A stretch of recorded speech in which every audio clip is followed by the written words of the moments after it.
পাঠ করছি কবিতা চক্রবর্তীর লেখা গল্প অচেনা ছবি। দিনগুলো যেন কাটতেই চায় না, হাঁপিয়ে উঠে একা থাকতে থাকতে। 10 তলার উপরে এই ফ্ল্যাটে সারাদিন একা একাই কাটাই। কখনো ব্যালকনিতে গিয়ে দাঁড়াই বা জানালা দিয়ে বাইরের আকাশ দেখি। একটা কলিং বেলের আওয়াজ শোনার জন্য উন্মুখ হয়ে থাকি সারাদিন। কিন্তু কাজের লোক, দুধ আর খবরের কাগজ দেওয়ার লোক ছাড়া আর কেউ সেরকমভাবে আসে না। আত্মীয় স্বজনের সাথে সম্পর্ক রাখা সৌমেন খুব একটা পছন্দ করে না। বন্ধু বান্ধবদের আসা যাওয়াও পছন্দ করে না, তাই কেউ আর আসে না। ওই ফোনে যেটুকু কথা হয়, সময় কাটানো আজকাল খুব কষ্টের ব্যাপার হয়ে গেছে। কত রোজ রোজ ফোনে কথা বলে সময় কাটানো যায়। বিকালে কোনো দিন দোকান বাজারে যাই মাঝে মাঝে, কিন্তু একা একা যেন ভালো লাগে না। আজকাল তো টিভি দেখতেও ইচ্ছে করে না, মোবাইলটাও ভালো লাগে না দেখতে। খুব ইচ্ছে করে কারোর সাথে সামনাসামনি বসে খুব গল্প করি। সৌমেন প্রত্যেক দিনই সকালে অফিসে বেরিয়ে অনেকটা রাত করে বাড়ি ফেরে। সকালে একটু ব্রেকফাস্ট করে অফিসে চলে যায় 9টার মধ্যে। অফিসেই লাঞ্চ করে। প্রত্যেক দিন অফিস ফেরত বন্ধুদের সাথে আড্ডা দিয়ে তারপর অনেকটা রাতে বাড়ি ফেরে। প্রতিদিন আড্ডায় যাওয়া চাই ওর, কোনো কিছুতেই আড্ডা বন্ধ দেবে না। অনেকবার বলেছি একটু তাড়াতাড়ি ফিরতে, কিন্তু কোনো লাভ হয়নি। আর রবিবার তো দুবেলাই আড্ডা। আমি যে একা কিভাবে থাকি সেটা একটু বোঝার চেষ্টা করে না। প্রথম প্রথম অনেক বলেছি, কোনো লাভ হয়নি, তাই আমিও আর কিছু বলি না। এভাবেই আমার দিনগুলো কেটে যাচ্ছে, একদম একা। বাবা মায়ের প্রবল আপত্তি সত্ত্বেও সৌমেনকে বিয়ে করেছিলাম, শুধু ওকে ভালোবেসে। সৌমেন ভালো চাকরি করে, দেখতে শুনতে খুবই ভালো। ছেলে হিসেবেও খুব ভালো ছিল। তাও কেন জানি না বাবার ওকে কিছুতেই পছন্দ হতো না। অনেক অশান্তি হয়েছে বাড়িতে ওকে নিয়ে। তাও আমি এক কাপড়ে বাড়ি থেকে চলে এসেছিলাম সৌমেনের জন্য। বিয়ে করেছিলাম আমরা, কিন্তু বাবা কিছুতেই মেনে নেয়নি আমার সেই বিয়ে। একবারের জন্য আর খোঁজ নেয়নি আমার। সেখানকার দরজাও এই 5 বছরে আমার জন্য বন্ধ হয়ে গেছে। বাপের বাড়ির সাথে কোনো যোগাযোগ আর নেই। 2-1বার মাকে ফোন করেছিলাম, মা কথা বললেও বাবা কিছুতেই কোনো কথা বলেনি, বরং মাকে বকাবকি করেছে।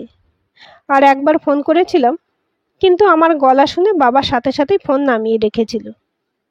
আর সেটা শুনে সৌমেনও খুব রাগারাগি করেছিল, কেন আমি ওখানে ফোন করেছিলাম সেই জন্য। তাই আর কোনো যোগাযোগ রাখিনি বাপের বাড়ির সাথে। সৌমেনের বাবা মা বর্ধমানে নিজেদের পুরনো বাড়িতেই থাকেন, সেখানেও খুব কম যাওয়া আসা হয়। ফোনেই খবরাখবর নেওয়া হয়। ওনারাও খুব কম আসেন এখানে, যথেষ্ট বয়স হয়েছে ওনাদের। সৌমেনের তো সময়ই নেই কোথাও যাওয়ার, বললেই বলে অফিসে খুব কাজের চাপ। মাসে মাসে সেখানে টাকা পাঠিয়ে নিজের কর্তব্য সারে। সন্ধ্যা থেকে আজ মনটা খুব খারাপ লাগছে। আজ আমার জন্মদিন। সকাল থেকে 2-3 জন বন্ধু উইশ করেছে, বেশ ভালো লাগছিল। আজ খুব বাবা মার কথা মনে হচ্ছে। মনে পড়ে যাচ্ছিল ছোটবেলায় কেমন জন্মদিন পালন হতো বাড়িতে। সব বন্ধুদের নিমন্ত্রণ করা হতো, কত কিছু রান্না করতো মা, সাথে পায়েস। বাবা সুন্দর একটা জামা কিনে দিত, পুতুল তো প্রত্যেকবার কিনে দিত। বন্ধুরা চকলেট, বই উপহার দিত। সব মনে পড়ছিল আর কান্নায় বুকটা ফেটে যাচ্ছিল। খুব ইচ্ছে করছিল আজ বাবা মার কাছে একটু যেতে। সে উপায় তো নেই। ভেবেছিলাম সৌমেনকে বলবো আজ তাড়াতাড়ি অফিস থেকে ফিরে কোথাও নিয়ে যেতে আমাকে। অন্তত বাপের বাড়ির পাড়া দিয়ে একটু নিয়ে যেতে বলবো। গাড়িতেই তো যাব, যদি কাউকে একটু চোখের দেখা অন্তত দেখতে পাই। আশায় আশায় ছিলাম সকাল থেকে, এই বোধহয় আমাকে উইশ করলো আর আমি আমার মনের কথাটা বলবো। কিন্তু না, ভোর থেকে 9টা বেজে গেল, কোনো কিছুই বলল না। রোজকার মতো তৈরি হয়ে অফিসে চলে গেল। ওর তো মনেই নেই আজ আমার জন্মদিন। কি জানি, মনে নেই নাকি মনে রাখার দরকার মনে করেনি হয়তো।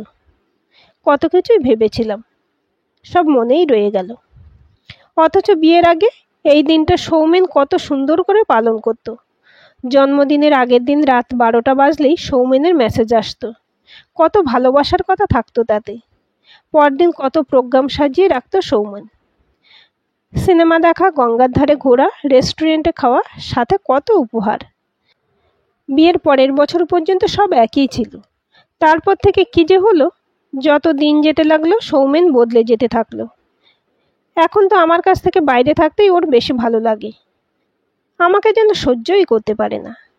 বিছানাটা এক থাকলেও দুজনের মধ্যে একটা অদৃশ্য প্রাচীর বহুদিন হলো তৈরি হয়ে গেছে। এই সৌমেন যে আমার ভীষণ অচেনা। বাড়িতে কটা কথা বলে আমার সাথে গুণে বলা যাবে। আমিও আর কিছু বলি না। মাসের মধ্যে 7 দিন অফিস ট্যুরে যায়। 2-1বার ওর অফিস পার্টিতে আমাকে নিয়ে গেছিল। যদিও ওরকম পার্টি আমার একদম ভালো লাগে না। ড্রিঙ্ক করে বেসামাল হয়ে যায় সব। আমি এক কোণায় বসে থাকি। সবার মতো এনজয় করতে পারি না। তাতেও নাকি সৌমেনের প্রেস্টিজ নষ্ট হয়। তাই আর আমাকে নিয়ে যায় না। সেখানেই শুনেছিলাম কোনো এক মন্দিরার কথা। দেখেও ছিলাম তাকে। অপূর্ব সুন্দরী, দারুণ ফিগার, আর তার সাথে মানানসই পোশাক। পুরুষদের ঘায়েল করার পক্ষে আদর্শ। সত্যি চোখ ফেরানো যায় না। আর সৌমেন তো মন্দিরা বলতে অজ্ঞান। পার্টিতে দুজনে একসাথে সবসময়। কানাঘুষো শুনেছিলাম ওর সাথে সৌমেনের একটা সম্পর্কের কথা। সব কিছু বুঝেও এখন কেমন যেন চুপ হয়ে গেছি। কিছু বলি না। সৌমেনের বদলটা দেখে যাই শুধু। একটা সন্তানের কথা বলেছিলাম সৌমেনকে। আমি তো কিছু একটা নিয়ে থাকবো। আমার সময়টা যাতে তাকে নিয়ে কাটে। একটা সন্তান থাকলেই আমার আর কিছু চাই না। কিন্তু কিছুতেই রাজি হলো না। বলে ওই ঝামেলার মধ্যে আমি এখন পড়তে পারবো না। আমি এখন খুব ব্যস্ত অফিসের কাজে। পরে দেখা যাবে।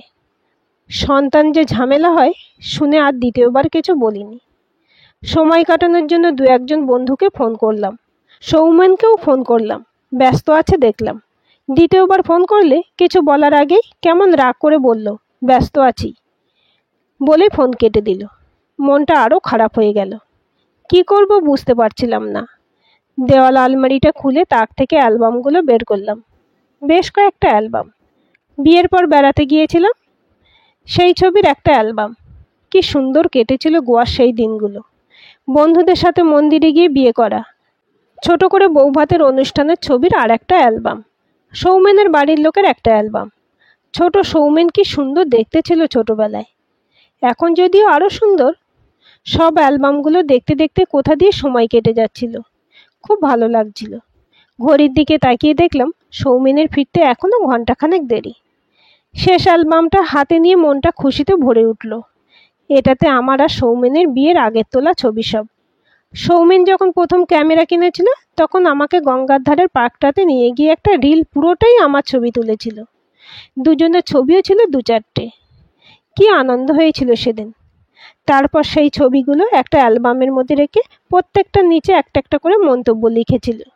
7 দিন পর যখন আমার হাতে অ্যালবামটা দিল আমি তো ভীষণ ভীষণ খুশি হয়েছিলাম। বিশেষ করে ওই মন্তব্যগুলোর জন্য।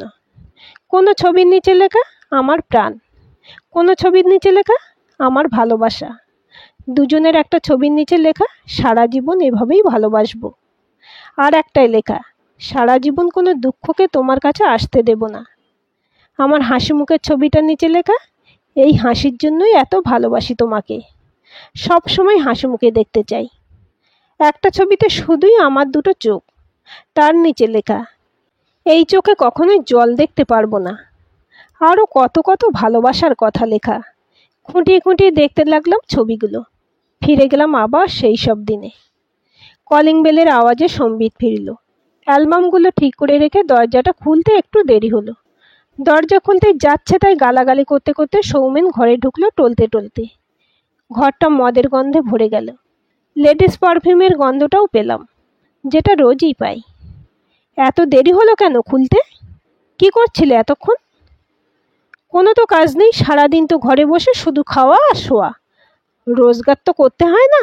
বাপের বাড়িতে এত সুখ কোথায় ছিল? রোজগার করতে হলে বুঝতে পারতে পয়সা কোথা থেকে আসে। আরও কত অপমানজনক কথা বলতে বলতে ঠাস ঠাস করে আমার 2 গালে কয়েকটা চড় মারল সৌমেন। অশ্রাব্য গালিগালাজ চলতেই থাকলো সাথে। জুতো জামা ছুঁড়ে ছুঁড়ে ফেলতে ফেলতে বেডরুমের দিকে চলে গেল। আমি শুধু দাঁড়িয়ে দাঁড়িয়ে দেখতে লাগলাম সৌমেনকে। ওর বলা কথাগুলো ভাবতে থাকলাম। বাড়িতে রাতে না খাওয়া, মাতাল হয়ে প্রত্যেক দিন বাড়ি ফেরা, জামায় গালে লিপস্টিকের দাগ, আমার গায়ে হাত তোলা, সাথে গালিগালাজ, এগুলোতে আমি অভ্যস্ত হয়ে গিয়েছিলাম। আমার সয়ে গেছে। চোখের জল এখন শুকিয়ে গেছে। কান্নাটা এখন বুকের মধ্যে জমা হয়। বাবার কথা তখন খুব মনে হয়। বাবা, তুমি ঠিক ছিলে, তুমি ঠিক মানুষ চিনেছিলে, আমি ভুল চিনেছিলাম।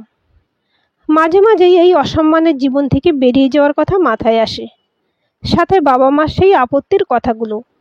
কিন্তু কোথায় যাব, কার কাছে যাব? নিজের শিক্ষা দিয়ে যে আর একবার ঘুরে দাঁড়াবো, সেই মনের জোর যে আর নেই আমার। আর একবার বাবা মার কাছে গিয়ে দাঁড়াবো? ওরা ছাড়া তো এই মুহূর্তে আমার আপন আর কেউ নেই। কিন্তু একটা সিদ্ধান্ত যে আমাকে নিতে হবে, আর সেটা আজই। আর একবার অন্তত চেষ্টা করতেই হবে এই অসম্মানের, এই অবহেলার জীবন থেকে বেরিয়ে নিজের জীবনটা আবার গুছিয়ে নেবার। ভালোবাসাটা আজ সত্যি শেষ হয়ে গেছে, সৌমেনের দিক থেকেও, আর হয়তো আমার দিক থেকেও।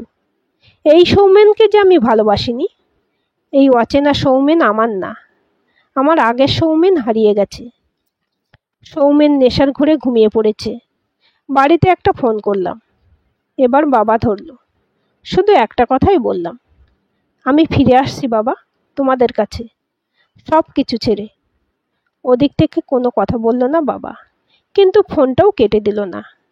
ফোনটা রেখে দিলাম। একবার বেরোনোর আগে আমার সাজানো সংসারটাকে আর একবার দেখলাম। 5 বছরের প্রত্যেকটা জিনিস নিজের হাতে গোছানো আমার সংসার, যার প্রত্যেকটা কোণায় আমার ভালোবাসার ছোঁয়া। এবার আমার চোখটা জলে ভরে উঠল। মেয়েদের কাছে নিজের সংসারটা সত্যিই কত দামি হয়। নজর গেল টেবিলের উপরে রাখা সেই অ্যালবামটার দিকে, যেখানে কত ভালোবাসা, কত প্রতিশ্রুতি, কত প্রেম প্রত্যেকটা ছবির সাথে জড়িয়ে আছে। অ্যালবামটা দেখে যেন ভীষণ হাসি পেয়ে গেল। অ্যালবামটা হাতে নিয়ে ছবিগুলো আর একবার দেখলাম। তারপর অ্যালবামটার থেকে ছবিগুলো বের করে কুচি কুচি করে ছিঁড়ে সবগুলো ডাস্টবিনে ফেলে দিয়ে আবারও একবার এক কাপড়ে সৌমেনের ফ্ল্যাট থেকে বেরিয়ে এলাম রাস্তায়। অনেক দিন পর যেন প্রাণ ভরে নিঃশ্বাস নিতে পারছি। নিজেকে খুব চাপমুক্ত মনে হচ্ছে। মনটা কি যে ভালো লাগছে। আর আমাকে একা থাকতে হবে না। আমাকে সত্যিকারের ভালোবাসে যারা, আমি তাদের কাছেই ফিরে যাচ্ছি। আমি জানি তারা আমাকে কিছুতেই ফিরিয়ে দেবে না। এবার জন্মদিনে নিজেকেই নিজের সেরা উপহারটা দিলাম। আজকের এই গল্পটি আপনাদের কেমন লাগলো কমেন্ট করে জানাবেন। ভালো লাগলে অবশ্যই একটা লাইক দেবেন আর চ্যানেলটি সাবস্ক্রাইব করে সাথে থাকবেন।